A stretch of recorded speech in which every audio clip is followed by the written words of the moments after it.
Book 3. The Council of the Ages.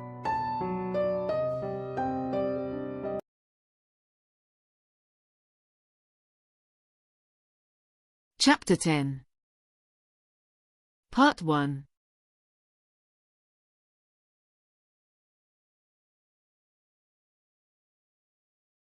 Since the journey to Izmir is long and dangerous, I recommend at least one visit to Turkheimak, where after a short journey one can contemplate the Great Wall, proof of the fateful fate that the place suffered and therefore the whole world.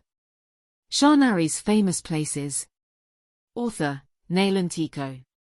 Arian was now the rightful ruler of Turkheimak, as the elves had not put much interest in reclaiming the territory.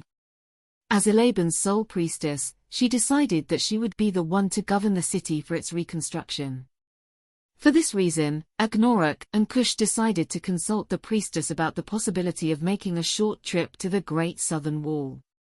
But they found her reunited with a family who were begging her.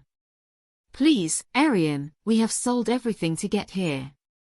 I'm so sorry but we can't do anything, only alleviate their suffering. But nor can I go against the will of the goddess of death when she has claimed a life." The family began to cry.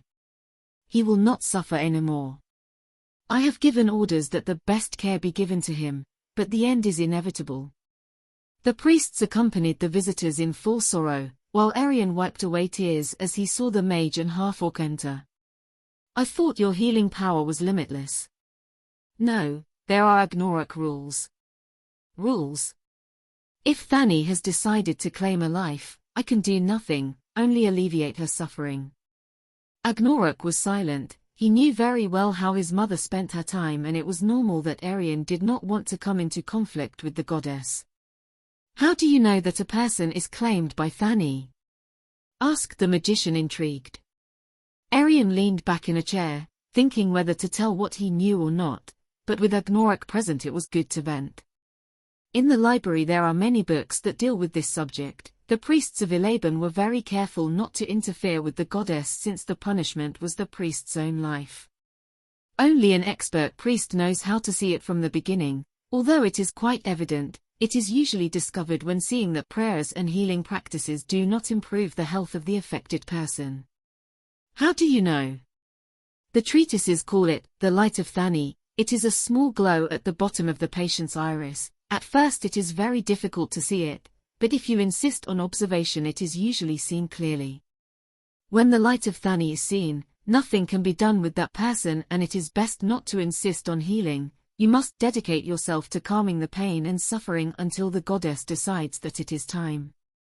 They both sat on some stools while Arian continued to think about the sick woman. She was very affected. In this case it is worse. She is a young woman of barely 19 years old, but the goddess has claimed her. Nothing can be done. Why has Thani claimed someone so young? Arian looked at the wizard with a sad face. No one knows the goddess's motives. The family can do little except resort to necromancy. That is foolish, they would earn eternal damnation. Most are scammed by powerless remedies. A real necromancer would not only settle for gold. Desperation makes us accept any proposal without reflecting on the cost of it. But well, I doubt that your visit is to treat the miseries of a priestess.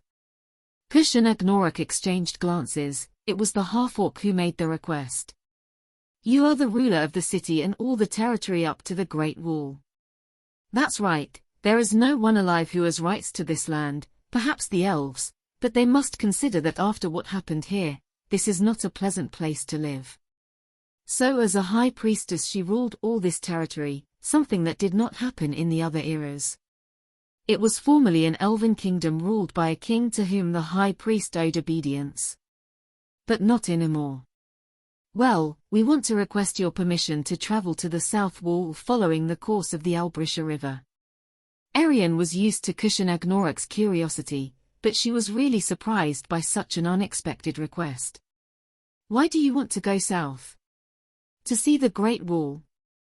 Both Kush and Agnoruk did not want to tell Arian the real reason for their expedition, so they made a slightly more bizarre excuse.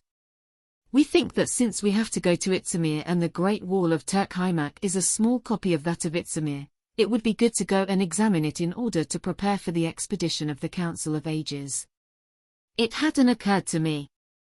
Well thought out, exclaimed Arian, very enthusiastic about the idea. The truth is that, despite being a made-up excuse, Arian thought it was a great idea and ours too. Moreover, no one had ventured so far south of Turkheimak, the most they had reached was the Great Bridge. I was a little curious to see what was in those territories. In the end, the expedition became a meeting of the whole company. Overnight everyone wanted to go south. The truth is that little could be done in the Great Temple. Well, there were many things to do, but they were all unattractive for a mercenary. Even little Ariana joined the group, who would be so she would be together with her parents.